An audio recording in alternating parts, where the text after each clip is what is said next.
Welcome to the Cult of Domesticity podcast, a podcast about history, true crime, and whatever life brings us. I'm Courtney, and every week I am joined by another fascinating person. Let's see what we're going to talk about this week. Hello guys, sorry I took a bit of a break. I've moved again, and I'm finally settled into my new place, so hopefully I'll get some new episodes lined up for you. But enjoy this episode I recorded while I was in Washington with Kate from Ignorance Was Bliss and her daughter, Emily. So you should go over and definitely subscribe to Kate's. And I'll see you guys soon.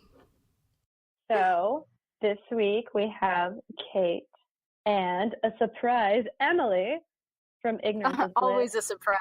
Ta-da! To join us for our little 2-week exchange.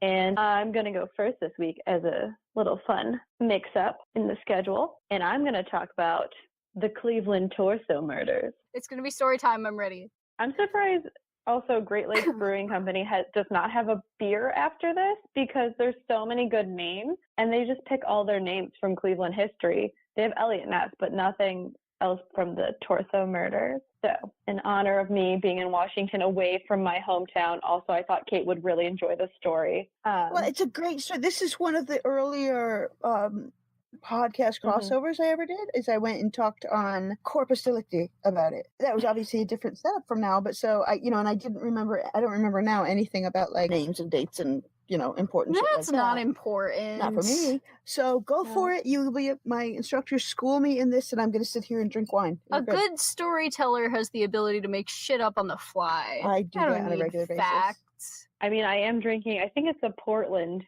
or something, Eugene, Oregon IPA, and it's called Affadelic IPA.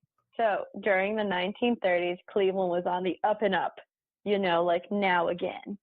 And so you have a big population boom, a melting pot of various labors, because there's a lot of steel in manufacturing, or as now the hastily made Cleveland tourism video says, look at buildings that used to be industry. You could have gone on Millionaire's Row and seen all the fancy houses with some Vanderbilt, some Rockefellers, all those people were there. Cleveland had some big events on the up and up with the Great Lakes Exposition and the Republican National Convention in 1936. Yeah. And people were like starting to get back on their feet after the Great Depression. And our area of Cleveland we're going to focus on is Kingsbury Run.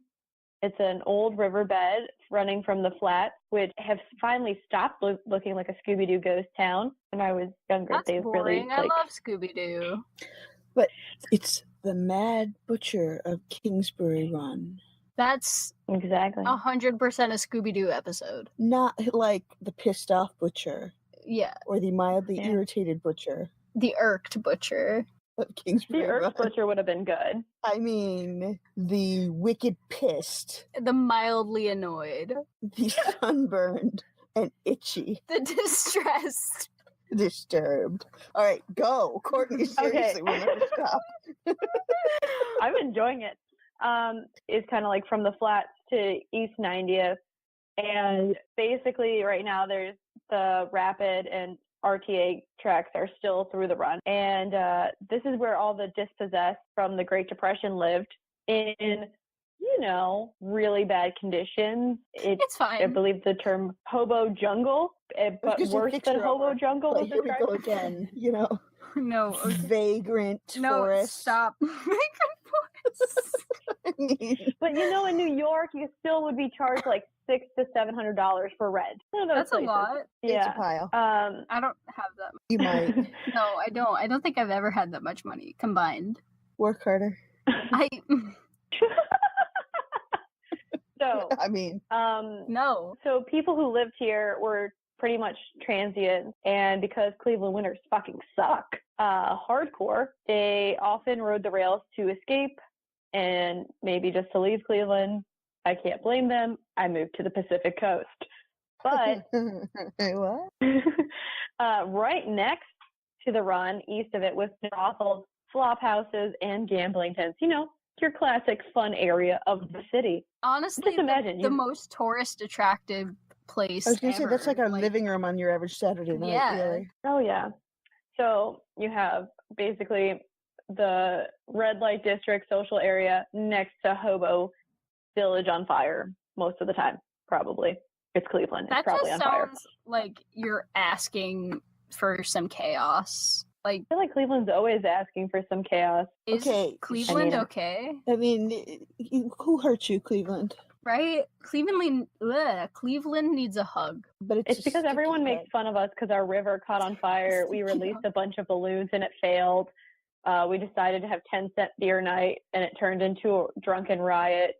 I feel like there's more, but I can't remember them all. Well, that was the brown chef stolen from us. We had a molasses tank explode in the middle of the streets, and everything was sticky for a couple months. I mean, it literally drowned horses. It's true. It drowned a bunch of people, too. Yeah, I mean, you cannot possibly have a genteel, dignified sort of obituary that involves the word molasses. So some of the Boston streets, when it gets hot out, they still smell like molasses. I believe that. Oh, that must be horrible if you live there now and it's just so hot and you're just like, well, this is how I live now. Everything smells like molasses. I live in a port, so I'm like, everything smells like fish constantly. And then I go to work and everything's not because birds are pooping on me. There's just a lot of bird poop around. An idea. Molasses made of fish. Please that no. sounds like a horrible, horrible, bad Yankee Candle that's trying to be fancy. And then it just smells like a flaming pile of garbage. Molasses made of fish. It's a three-word horror story. That's the candles that they burn in the vagrant forest. It smells better than the vagrant forest. Okay, Well, let's start with some murder. You got to get us back on track, Courtney. You know, Hobo Jungle. You go. You do your hobo thing. Shake Okay, your so hobo thing. September 1934, a young man, he's like wandering the shores of Lake Erie, and he finds the lower half of a woman's torso with the thighs still attached, amputated at the knees, that has washed up on the shore. You don't want to lose your thighs. The rest would be okay with that. Of her long, Oh, yeah. I guess her head would probably mind. But seriously, I mean, if you got to find a torso, it might as well have the thighs, and then you can kind of waddle it to the police station through the molasses. Okay, so after they waddled it over to the Cuyahoga County coroner, A.J. Pierce, and he was like, "Hey, there's some sort of chemical preservative on the skin because it's red, rough, tough, and leathery." Which is very disturbing. I don't like the word leathery. And so they're looking for more body parts because, you know, they only have part of her. And they find a couple more, and they figure out that it's a woman in her mid-30s, but they never find her head. It's like a puzzle. And she was never identified. It's a puzzle. Missing a lot of pieces. So she has only been referred to as the Lady of the Lake. She's a whole lot nicer than what it really was. That really does sound like a lot nicer than the leathery torso of a puddle near the lake. The leathery torso of a puddle. It was moist. And they didn't really even include this in the killing until 2 years later, and so she's victim 0. Cool. Okay, cool. If I gotta be the victim of a serial killer, I want to say right now I would like to be considered victim 0. Patient 0. Right? Bitch 0. So, the next year, in September 1935, 2 teenage boys discovered the decapitated, emasculated corpse of a white male at the base of Jackass Hill. Yes, it fits Cleveland. The body was naked, except for a pair of socks, and was cleaned and drained of blood. Naked except for socks and missing a penis. That's and a head. Kind of my opposite right now. It's like the flip side of the coin for me at the moment. Are you not wearing socks? You aren't wearing socks. So I'm saying, no, I don't have a penis. It's me, actually, except I'm not naked. It's you? Never mind. I have nothing to do with this at all. Yeah. Sorry, I'll shut up. They discovered that there were rope burns around both wrists, so he was tied up, and the same coroner Pierce determined that the cause of death had been decapitation. Well, that'll do it. I mean, which is a big deal because usually you decapitate after death. Grasshopper. Yeah. I'm not. No, I knew this. Allow me. No. To instruct you. Stop. You're like woman-splaining me. Actually, You're mom-splaining me. Well, actually, I'm mom-splaining. That's what I'm doing. Shut up. Okay, so they actually identified this victim through his fingerprints. It was Edward Andrassy, a 28-year-old white male. He had an arrest record, which is how they had his fingerprints, and he was rumored to be, gasp, a homosexual, and had frequented the Roaring Third. My damn homosexuals. God. It's always he the was gays. probably into that kinky stuff too. Oh man, it's always us, isn't it? It's the gays. Troublemakers. Yeah, and they discovered another body in September nearby, which was also decapitated and emasculated, covered with the same chemicals as the Lady of the Lake, and had been there for a couple of weeks. And it was a 40-year-old white male that was never identified. Yeah. You know, 2 white males emasculated and decapitated. And probably all gay. I mean, one was wearing leather. One was leather. Oh my God. Leather chaps. They're leather ass, bears. Leather everything. I figured it out. Yeah. And in January 1936, so the next year, a woman discovers half of a body of a female neatly wrapped in newspaper and packed into half-bushel baskets. How considerate. Like you do. I mean, that's neater than the other ones. You gotta give them credit. So they discovered the baskets along the Hart Manufacturing Building on Central Avenue near East 20th Street, and they managed to recover everything but the head in 10 days in a vacant lot near Orange Avenue. And the cause of death was decapitation. What this means is that somewhere in Cleveland, right, there is a pile of heads. A pyramid of severed heads. Is this Cleveland where they created Cards Against Humanity? I don't know, but probably. I mean, but in any case, there really is. There is a room full of severed heads that we haven't found yet. That's the answer. Let's go to Cleveland. Adventuring. So this time it was a little different because the killer waited for rigor mortis to set in before disarticulating the rest of the body. So they cut off the head and then waited for the body to set. And again, the fingerprinting would allow for the identification of the victim, Florence Polillo, a waitress, barmaid, and prostitute, which is what I think everyone aims to be. I think it's all one job you could do this, you know? If you were working at a certain place, you could be a waitress, a barmaid, and a prostitute. At the same time. On the bar, you're having sex at one end and you hand over the cheese fries with the other. I mean, am I right? The fried cheese? I was thinking, like, you know, it's a full-service bar. You give them a drink, you give them some snacks, you go fuck them in the back. What more do you want? You don't even have to go to the back. You just blow them over the bar. We're good. I hate it. So she lived right on the edge of the Roaring Third. So we have a theme. They're dumped in Kingsbury Run, but they live and work near the Roaring Third. Interesting. So, foreshadowing. June of 1936, 2 boys discovered the head of a white male wrapped in a pair of trousers near the East 55th Street Bridge in Kingsbury Run. His head up his ass. Yeah, you did. That's the answer. So they discover the body of a 20-something-year-old man the next day, dumped in front of the Nickel Plate Railroad police building.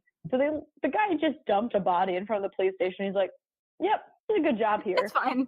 They found the corpse was cleaned and drained of blood, and it was intact except for the head. And again, cause of death, decapitation. Okay, so they had a set of fingerprints, 6 distinctive tattoos, and the guy was never identified. Huh.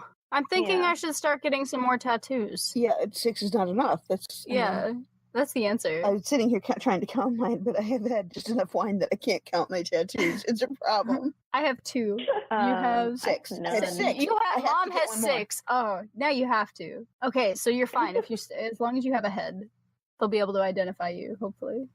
Probably.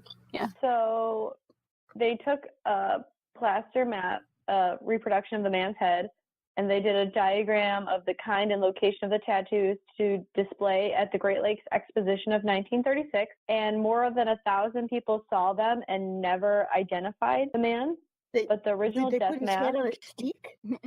I don't know if they put his head on a decapitated stick. head on a stick. Decapitated head on a stick, like a puppet. Hello. They did No, not. they Ned just stuck Stark their him. arm right in. Well, yeah, like a puppet. Do you know my name? Who am I? Sorry, that's awful. I'm fine. It's awful. I'm fine. But you can see the original death mask along with 3 others from the case at the Cleveland Police Museum. Aww. That's awesome. That would be a fantastic first date. Right? I've seen it. I've seen them. Show off. I saw them in high school. I mean, we've smelled the molasses, but that's about it. Yeah. I haven't seen a horse drown yet. There's time. I'll keep you updated. Please do. Okay, so the next month, July, a teenage girl came across the decapitated remains of a 40-year-old white male while walking in the woods near Clinton Road and Big Creek while on the west side. Again, don't walk in the woods. This is all this is telling me is don't walk in the woods. I mean, don't exercise, don't walk dogs anywhere near the woods. That's the rule. I've broken the walking the dog the hobo forest. rule. It's the vagrant forest. Vagrant forest. That's where she was walking. See? Oh my god. Go hang out in the hobo jungle, you'll be fine. Hobo jungle save. The victim had been dead about 2 months, and his head, as well as a pile of bloody clothing, was found nearby. Nice. And the police had determined, because of the amount of blood that had been seeped into the ground, that the man had been killed where his body was found. Someone killed him and carried his body and clothes away, which is creepy. A little. I mean, points for hard work. Mm-hmm. Yeah, getting your workout in. I mean, Dead I don't body know hauling. what is a human head? 8 pounds. 8 pounds? That's pretty heavy, Yeah. you know? Carrying like a bowling Yeah. ball around it. Yeah, if you like lifted it with your arm while you were walking, Yeah. you'd get some. I mean, that's a lot of steps. Yeah. Mm-hmm. So the next body was found in September 1936, so 2 months later. A transient trips over the upper half of a man's torso while trying to hop a train at East That's 36th horrifying. Street. This is why it's dangerous to hop a train. Why? Because you might trip over a transient, or because you might trip over a torso? Well, presumably the What if you torso trip is over transient. both? It's just a big pile of crap. They don't jump a train. Just don't. Okay, you've trained me well, As it were. but we're getting derailed. Stay on track. Okay, so the police searched a nearby pool, which was basically a big open sewer, and found the lower half of the torso and parts of both legs. They sent a diver in to make the recovery. First of all, never volunteer for that job. If you're in the hobo village and you have to go in an open pool that's basically a sewer to go look for body parts, don't volunteer for that. Never volunteer for that. Well, I'm thinking they're not paid enough, for sure. Oh, no. So guess how many people came to watch that? Or several thousand at least. At least, yeah. I would go. That's a good way to spend an afternoon. Only over about 600, and I think the killer was among them. Huh. Well, yeah, why not? You want to see your handiwork admired. I just want to watch the police try to struggle and get all the body parts, but that might just be me. Plus, I want to watch the police swim in a pool of shit, you know. The 6th victim was in his late 20s, and cause of death, decapitation. Apparently he's good at it. If you have a talent, you might as well follow through. Let your light shine. Right? The coroner Pierce again noted that the lack of hesitation marks and the disarticulation of the body indicated a strong, confident killer that was very familiar with human anatomy. I was going to say, it's your 6th victim, confident. So. I mean, why not? I'm also an Aries. You should send that tip into Cleveland Police. Be like, I think the torso murderer was an Aries. He's very strong, confident. Check birth dates. Yeah. Apparently, the head had been taken off with one bold, clean stroke. That's impressive. People paid extra money for that shit. You gotta be rage-filled, too. Have you seen what is it called? The double-sided axe that executioners would use? Yeah. Mm-hmm. That was not called a yeah. I don't know what it was called. That's what I'm asking. Oh, I don't know. But I mean, that shit's big and heavy and anyway. Well, no, the French were known for their execution skills, and they used swords. They were known for their very sharp swords. I mean, that's not awesome, but it's awesome. Anne Boleyn paid extra to have a French executioner, so it would be quick and accurate. I mean, we're talking a matter of moments here. I mean, Right? perspective, Anne. Come on. But I mean, if you're gonna Actually, pay no. extra for anything, it might as well be that. Like, It's not like you're going to spend it anywhere else. right? At that time, they could mess up because there was no real way to train to do that. So they could be hacking at your neck for minutes. Wow. Think about that. I mean, I bet those minutes feel like a long time, especially if you didn't get a snack on the way to the gallows, you know? So they have never identified the 6th victim. And there were 6 brutal killings in 1 year, and the police were very confused and up a creek without a paddle. all the press was reporting on the killings almost daily and the lack of suspect. There's a lot of tension in the city, and the whole question was, who is the Mad Butcher of Kingsbury Run? That's a cool name, though. The irritated definitely. The sunburnt and itchy butcher.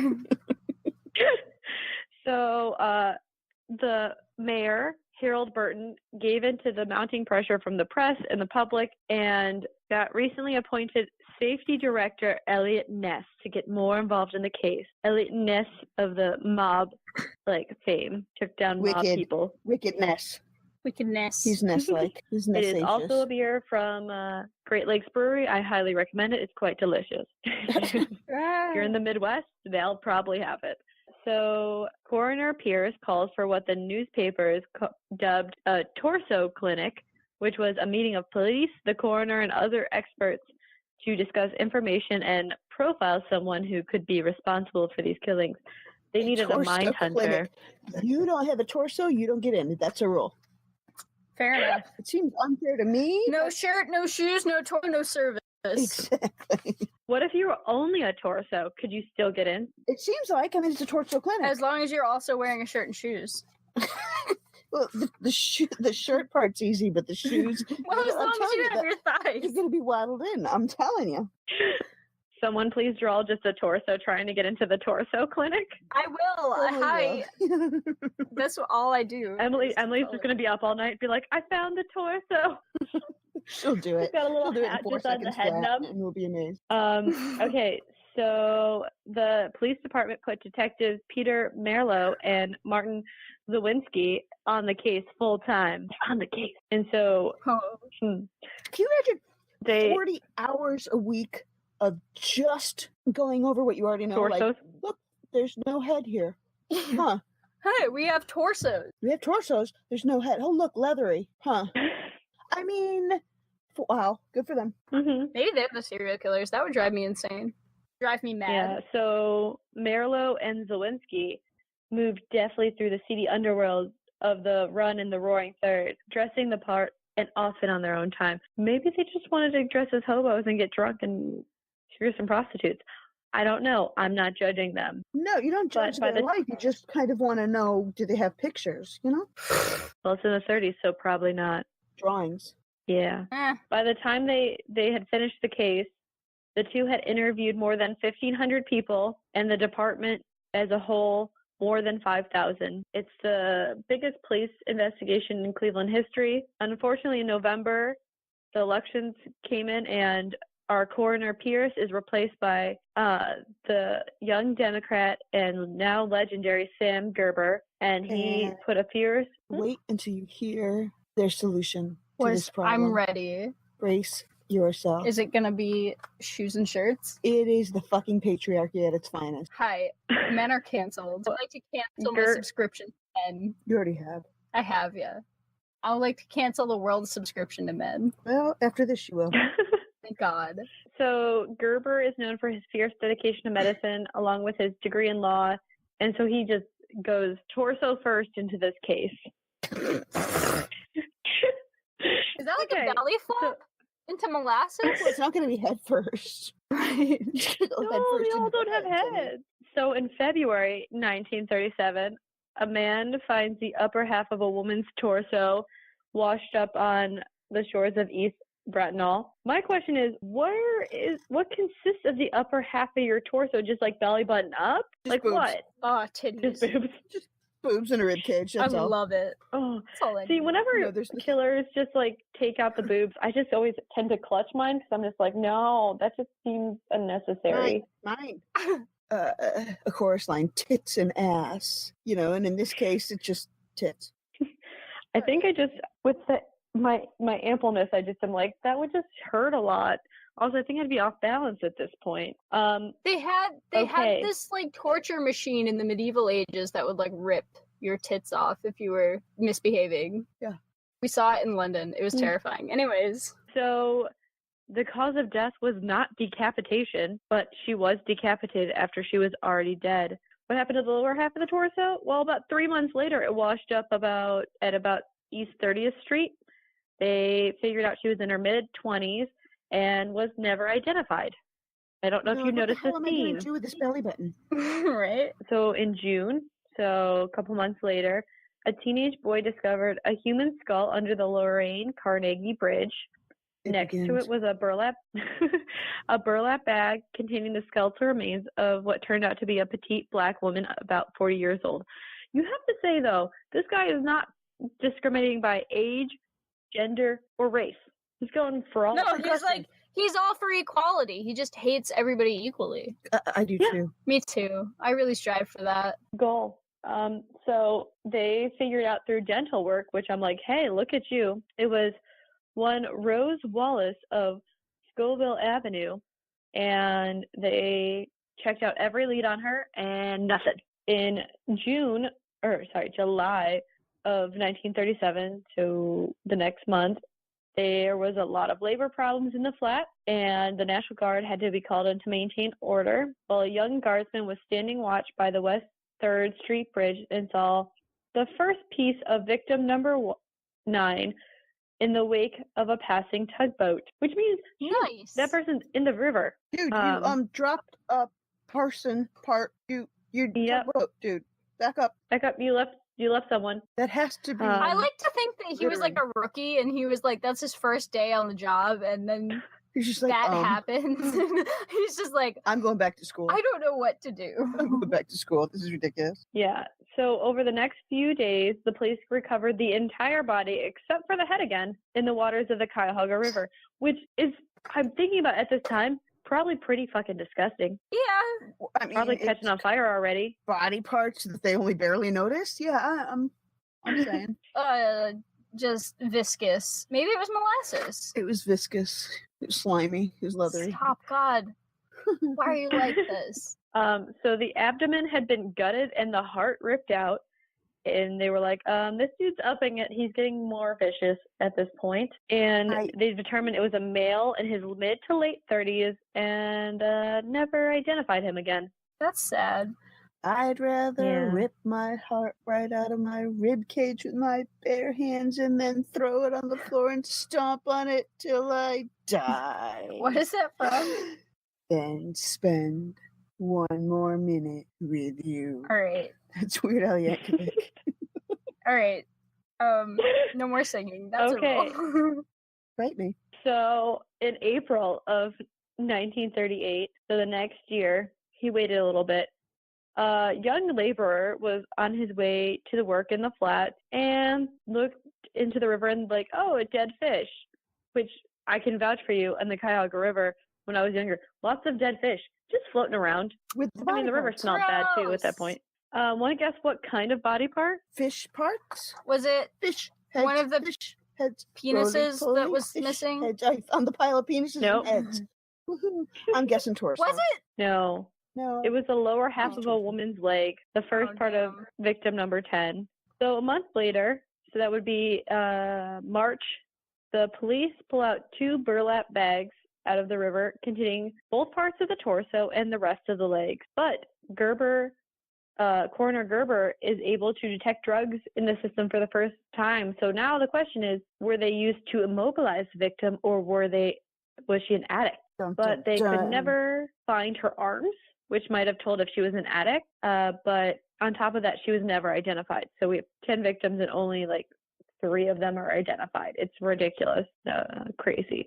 August 16th, 1938, 3 scrap collectors were foraging in a dump site at East 9th and Lakeside, and they found a torso of a woman wrapped in a man's double-breasted blue blazer and then wrapped again in an old quilt. So I'm just kind of keeping the person cozy.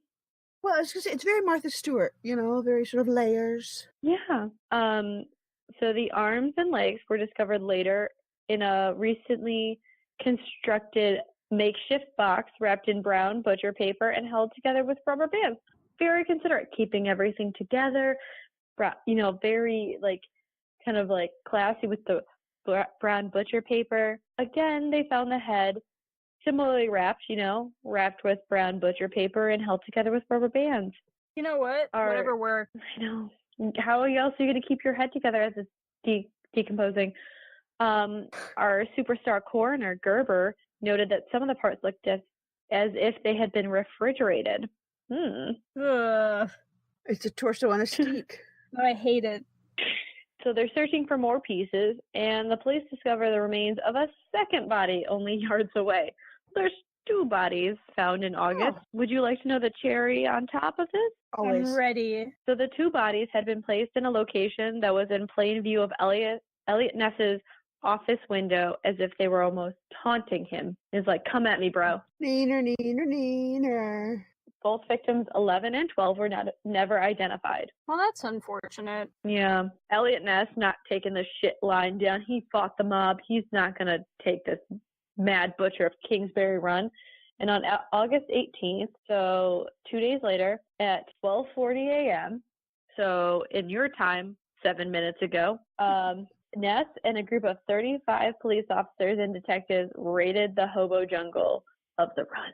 The hobo raid. Yeah, well, you know what? They weren't just shooting molasses at them. They were assholes. They were shooting ass hattery left, right, and center. Yeah, so it was 11 squad cars, 2 police vans, 3 fire trucks, and they descended on the largest cluster of makeshift shacks where the Cuyahoga River twists behind Public Square, which is basically downtown Cleveland. And they worked their way south through the Run, gathering up 63 men. And at dawn, the police and the firemen searched the deserted shanties for clues. Afterwards, Ness told them the shacks should be set on fire and burned to the ground. That's the part. Right there. There it is. Awesome. The press criticized Ness for his actions, but the public is afraid and frustrated. And most people were like, yeah, raids are not going to stop the murders.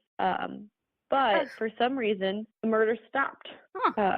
In July of 1939, County Sheriff Martin O'Donnell arrested 52-year-old Bohemian bricklayer, which is what I want to be. It just sounds awesome. Bohemian bricklayer. I see a little silhouette I of a personally would Courtney. like. I personally would like to be an Icelandic sheep herder. It could be arranged. That'd be good Yeah. too. First, you need sheep. That's okay. Then you need Iceland. That's okay. Okay. Maybe I'll ride a sheep to Iceland. I mean, you might as well. See ya. Yeah, it'd be fun. So the Bohemian bricklayer Frank Dozell for the murder of Flo Potillo, because Dozell had lived with Flo for a while, and they were investigating him, and it revealed that he had been acquainted with Edward Andrassy and Rose Wallace, so 2 of the other victims. Basically, his confession to the murder was a mix of incoherent ramblings and neat, precise details. Basically, he'd been coached. And on top of it, before he could go to trial, Dozell was found dead in his cell.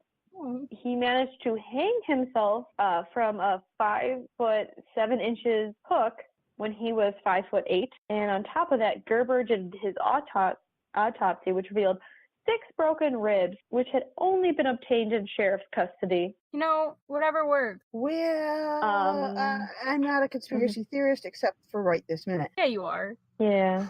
No, I hate conspiracies. Too complicated, too many names. That's a Too lazy. conspiracy. But basically, no one thinks Dozell was the torso killer. But, like, why were they trying to pin it on him so hard? No one really gets it. Well, just because it's somebody. You know, escapes are only good if you have a goat. Yeah, basically. Elliot Ness did clearly have a suspect that he believed was the killer, and the suspect taunted Ness for years. But because of the suspect's connections and all that, like, Ness couldn't do anything. That's the doctor, On top right? of it, yeah, the doctor. Basically, the doctor, I can't remember his name, ended up he got committed. And so it could have been why that stopped. But but he had he looked awfully good for it. Oh yeah. Everything seemed to. He was too well connected, exactly like you're saying, to really take the fall for it. Yeah. The cherry on the cake, though, I think is Ness basically tried to get him on it, but because he was connected to a lot of people in City Hall, it wasn't happening. It wasn't going to happen. And this kind of killed Ness's career after being that hero from helping Chicago with the mob. But you can't even go look at the police records for this because they've either been lost, destroyed, or removed. Wow, that sounds a little sketchy. It's not patriarchy if it's really actually patriarchy. I mean, I do know Cleveland had some fires, and I could believe that could be partially the reason, but not the whole reason, you know? Yeah. Well, But yeah, for sure. That's the Mad Butcher of Kingsbury Run, or the Cleveland Torso Murders. Awesome.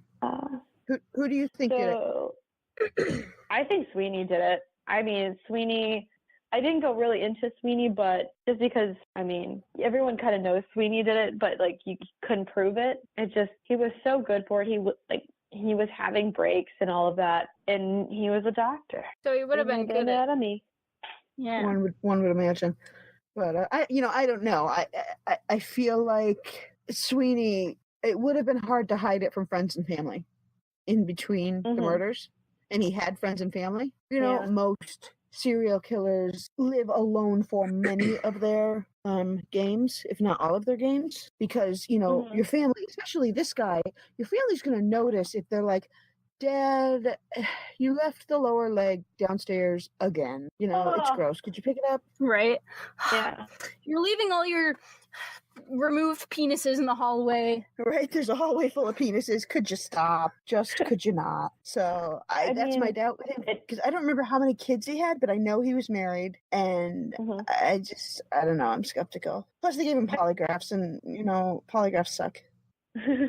So what if, let's just say it's more than one person? Again, hard to, I mean, when you get to more than one person, now you have to hide it. You know, you have to, what's the saying about two people can share a secret when one of them's dead? Well, I'm not saying like there's two people, like I'm saying there's two people committing similar murders at the same time. Decapitating while alive is such an unusual thing to do, especially because you don't have the setup. So, I mean, if I would have to, this is all coming from memory, and so I don't have any, but I seem to recall that there was another suspect in the area. And this is the one that I would go with, was a butcher. And you know, an actual, like, not just mad, not just itchy, but an actual molasses-free type butcher. Oh, that's boring. Molasses-free. Well, but, so that means you got somebody who's got blood-stained clothing and nobody notices, and he's going to have the setup to use these enormous cleavers and drain blood and stuff like that, and he's going to be carrying heavy packages through the streets, and everybody's just going to be like, yeah, there's Joe with a cow's head. And he's going to be like, not a cow. It's actually boobs.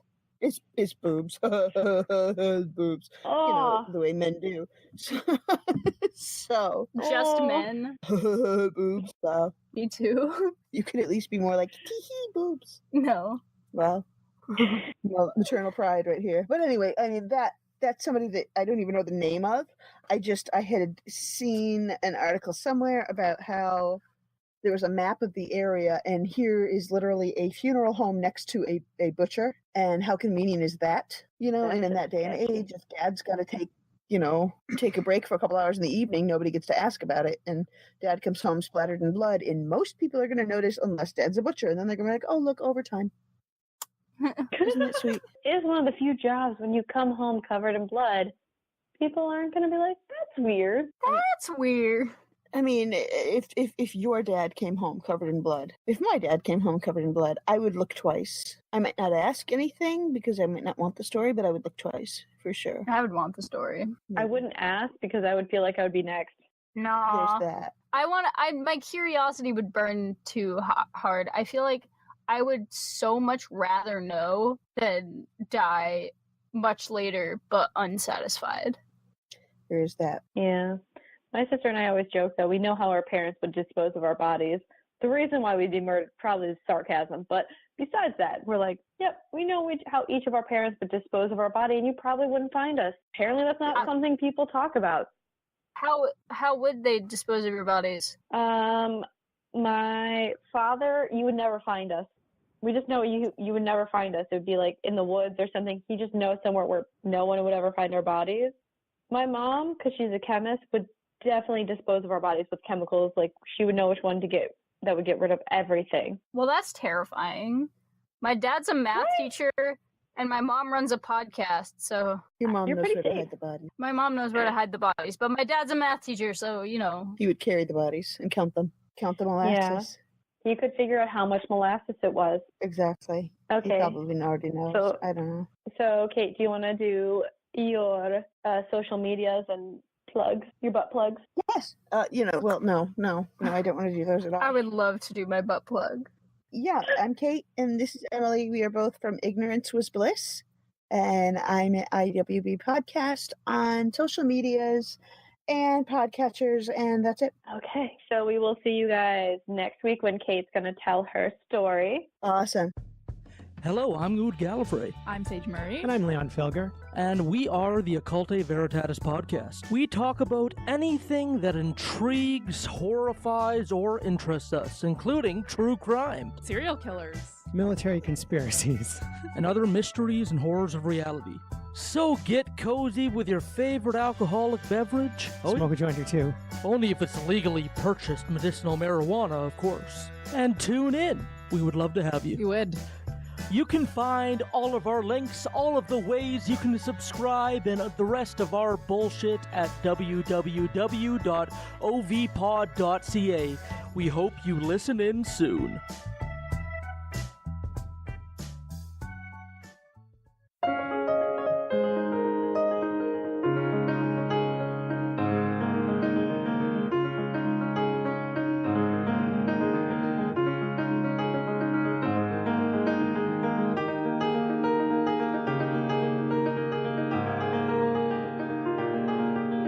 Thank you for listening to The Cult of Domesticity. We are available on all podcatchers. On social media, we're on Facebook and Twitter at The Domestic Podcast, and Instagram at The Cult of Domesticity. If you have a topic request, information, or want to send us a recipe, please email us at thedomesticpodcast@gmail.com. And don't forget to rate, review, and subscribe and share with all your friends. Remember to stay domestic and cult-free.